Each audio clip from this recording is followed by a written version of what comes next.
Hey girls and gals, welcome back to my channel. My name is Taylor and happy 2024. As you may have guessed from the title, from the thumbnail of this video, we are talking reading goals and specifically how to read more in 2024. This video is primarily going to be kind of geared towards people who aren't readers or who want to get back into reading, maybe have set goals for reading in 2024. Perhaps you were a really voracious reader as a kid and that just kind of petered off as you grew up, or maybe you just want to start a brand new habit for 2024. Not saying that this video wouldn't also be helpful for people who are readers and want to read more, but primarily this is for my people who just want to read so badly, have it as a goal for 2024 and just don't know where to start. A little bit of background about me, about my reading. Last year I read 167 books, and I am not saying that as like a brag. We're gonna get into that later on in the video about book count and how many books one reads in a year, but I'm just saying that because I read a lot, so I feel qualified to kind of help people maybe just in a very informal way, maybe start to read more, maybe learn how to really love reading again, because I definitely was someone who I read all the time as a kid. I was the most voracious reader, and then high school, college, early adulthood, I just stopped the habit, and it wasn't until a couple years ago that I started picking up the habit again, and now I'm reading over 100 books a year. And I bring that number up again because this isn't a number that like I struggled to reach. I usually set my story graph goal as 100 books a year just to have a number. It's a nice round number for me, but it's not really something I pay attention to until I look at my stats at the end of the year and realize how many books I've read. So let's talk about how to read more in 2024. So number one, keep this in mind. Whether you read one book at the end of 2024 or you read 500 books, you're a reader. You read, that's amazing. This is not a competition. I feel like I've been seeing all over on like Threads, Instagram, all of that, people kind of comparing each other and trying to say like what is the better side of reading, what is the better way to read, whether it's calling out people for reading too many books or making people feel bad for not reading a lot of books. Whether you read one book or 500, you're a reader. Great, we got that out of the way. Reading is a hobby that definitely can be gamified, and it's very easy to compare yourself to others when you're looking at, oh, this person read 20 books this month, this person read 2 books this month, but it shouldn't be gamified. It's a hobby, it's for fun. Gamifying it, especially when you are starting out just trying to read more, is not going to be productive for you. Comparison is the thief of joy and all of that. Moving on to our next point,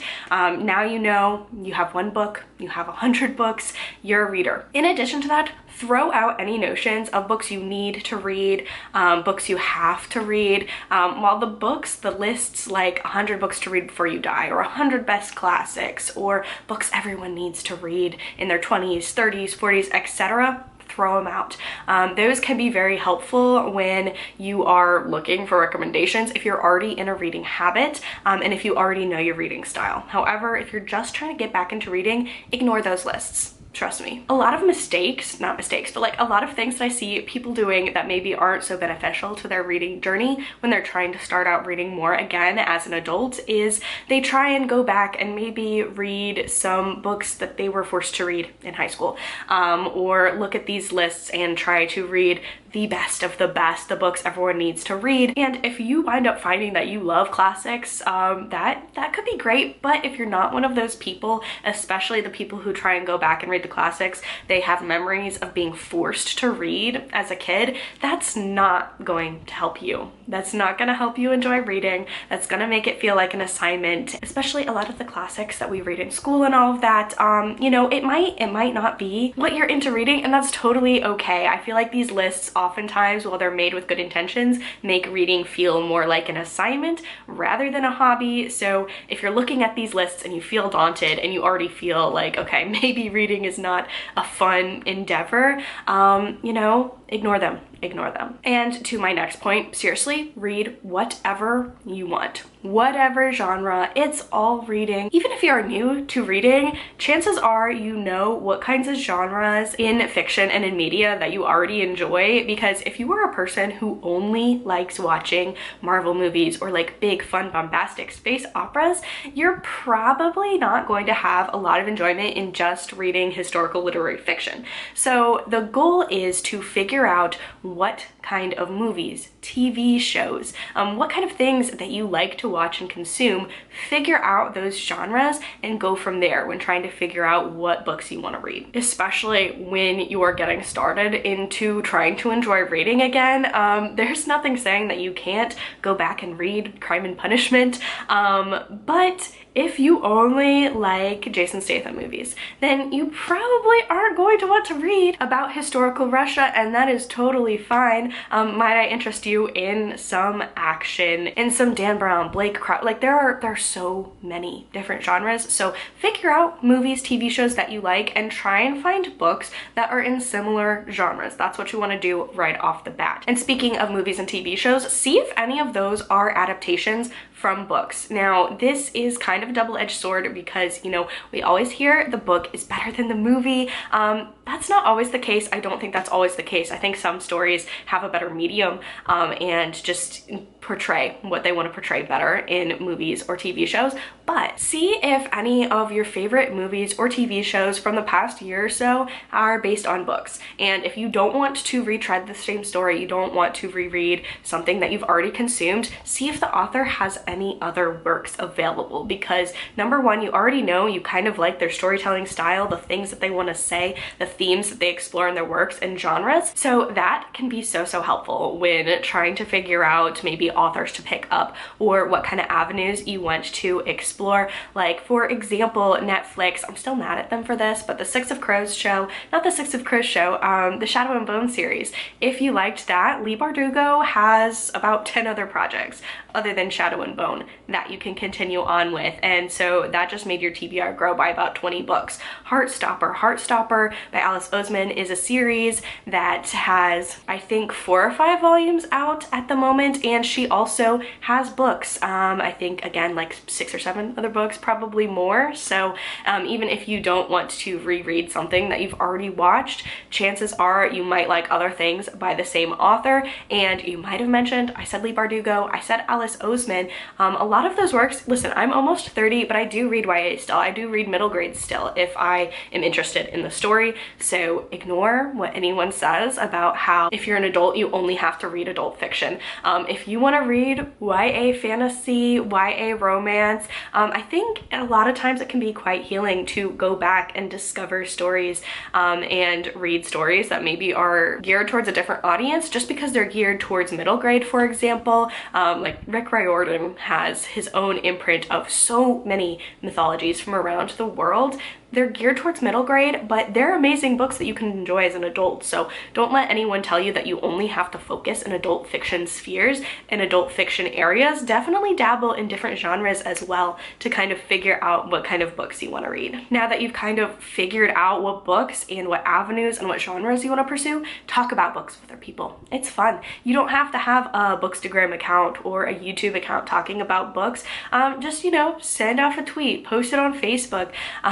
Books, it's fun to talk about books with other people. You don't even have to have a formal book club, although, you know, if you have enough friends that you want to get together every month, talk about books and just, you know, have it as a time to get together, that's great too. But just talking about books is so much fun, especially if you fall in love with a series that is still coming out, and just get all up in the hype with talking about conspiracy theories and where you want the series to go and your favorite ships with people. And it's just, that is such a fun part of reading that I think gets overlooked. I feel like a lot of people who don't read consider reading to be a very solitary hobby, and while it is true, you're sitting by yourself reading a book, connecting with other people that have read the same book, that have loved the same book as you, is such a fulfilling experience. And talking with other people about reading, for me, really just makes reading like all that more magical for me. Whether it's getting people to read some of my favorite favorite books and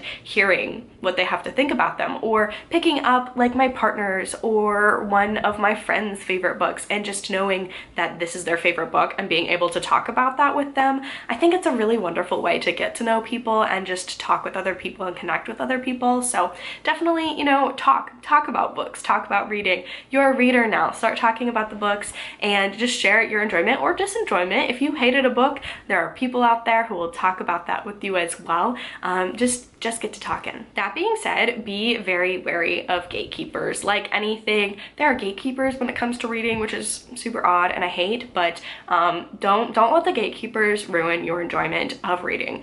I do not care if you only read the most highbrow books that gain all the awards. I do not care if you only read nonfiction. I do not care if you only read pulp romance. The only thing I care about is if you judge other people for reading differently than you. All of those books count as reading. It does the same thing to your brain. And that being said, don't let like the 75 hard people or anyone else tell you that audiobooks aren't reading. Audiobooks are reading. It is very ableist to say otherwise, and the science has shown that it activates the same parts of your brain as physically reading with your eyes. So audiobooks, another way to go. Whatever you're doing, however you're reading, whatever you're reading, it's reading. No gatekeeping here, none. So read what you like, no gatekeeping. Don't gatekeep other people, and don't let other people try and gatekeep you from having a good old time reading. Us PBS kids may remember the saying, having fun isn't hard when you've got a library card. Arthur was totally right about that.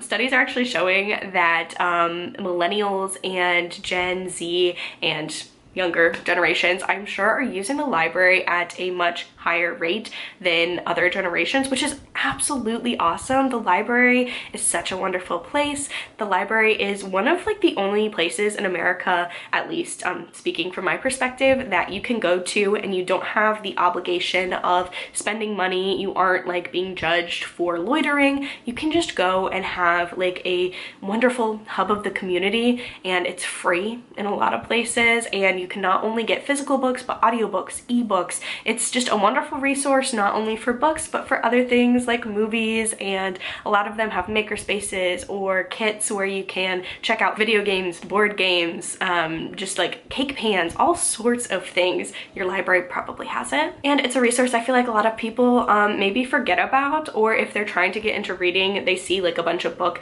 influencers like purchasing everything. You don't have to purchase anything. I know I have a library that I'm very proud of back behind me, my own personal library, but it's filled. I try and keep it with only books that I love, and I think consumerism and over-consumerism is definitely something to be critical of. And you do not have to purchase or own a single book to be a reader. You can use your library, and that's awesome. Become friends with the library workers. I know I'm biased, I used to work at a library, and I have a lot of friends who are librarians or library workers. They're awesome people, and they love to read, and if you need someone to talk about books or to even get a good book recommendation, they're there. That's literally part of their job. They give the best recommendations. They also have like a good like thumb on the pulse of what's happening in the publishing industry, what books are coming out, again, part of their job. So if you're looking for new releases, they're great resources to use, and it's gonna save you so much money in the long run, because hardcover book is running at about $32 US dollars right now, which is a lot of money. So especially utilizing the library saves you a lot of money. Speaking of libraries, Libby is going to be your new best friend. I use Libby all the time. Right on my phone, I've got several audiobooks and ebooks that I can just read at home. I don't even have to go to a library. If you can't go to a library, if you can't physically go to a library and access one, there are ways to get library cards online and utilize Libby. And again, listening to audiobooks, reading ebooks, those are the same thing as picking up a book and reading. So that is also very helpful. If you do not carry around a purse, which I feel like a lot of people maybe don't, but I know a lot of people carry their phone around, so Libby is a great way. If you have an ebook or an audiobook, you can listen to an audiobook on your commute, when you're driving in the car, if you're in a long line or something like that, you can read a couple pages of an ebook. That stacks up, and just having that constant access on your phone, I know it's sometimes hard because you have, you know, Instagram, TikTok, Spotify, all of that, but having Libby on your phone, if you're reaching for, try and utilize your screen time and reach for that Libby app over other apps, that's gonna bring your reading up. It's really gonna bring your reading up. Audiobooks are incredible, and a lot of people who think that they may not be readers in terms of reading physically find that audio is the way to go. So definitely explore with formats as you're trying to read more this year, and maybe see what formats really work for you. Finding that format is going to make reading more enjoyable for you, as well as just make you read more, because if you're enjoying reading, you're gonna be reading more. Little lighting change probably because my camera died. Charged it up, we're back. I'm gonna finish off this video. I apparently spent way too long talking about books, but I'm passionate about reading and getting you passionate about reading too. So let's keep on going. We've gone over finding the perfect genre to help you read more. We've talked about resources to help you read more, and always carrying around your phone in your pocket so you can get 10 minutes of an audiobook in here,